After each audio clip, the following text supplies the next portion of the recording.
In 1942, the skies over Europe were dominated by a German terror, the Focke-Wulf FW-190, nicknamed the Butcher Bird. This fighter was a nightmare for Allied pilots. It was faster, had an incredible roll rate, and packed a serious punch, especially at low to medium altitudes.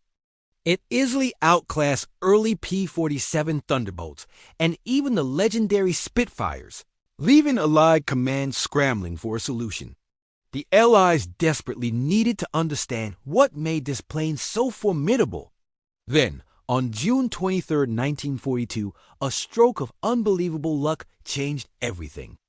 German ace pilot Oberleutnant Armin Faber, disoriented and low on fuel after a chaotic dogfight over the English Channel, made a critical error. Thinking he was landing back in occupied France, he instead touched down his perfectly intact FW-190 at RAF Pembrey in Wales.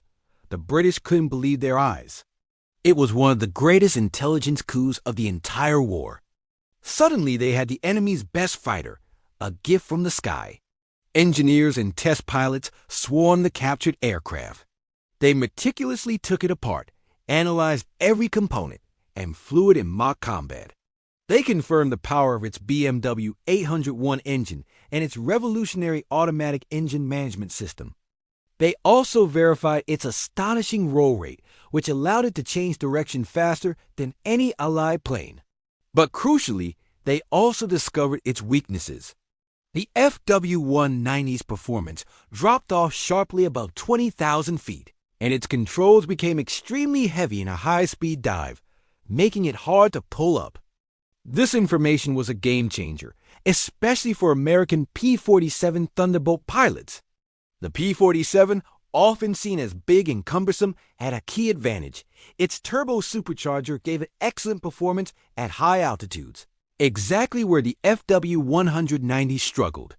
Armed with this new intelligence, P-47 pilots developed new tactics.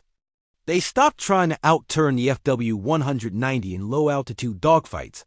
Instead, they adopted boom and extend tactics.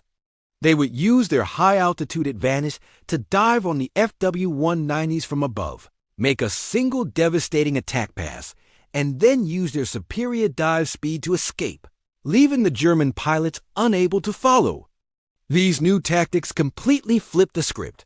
The myth of the FW-190's invincibility was shattered.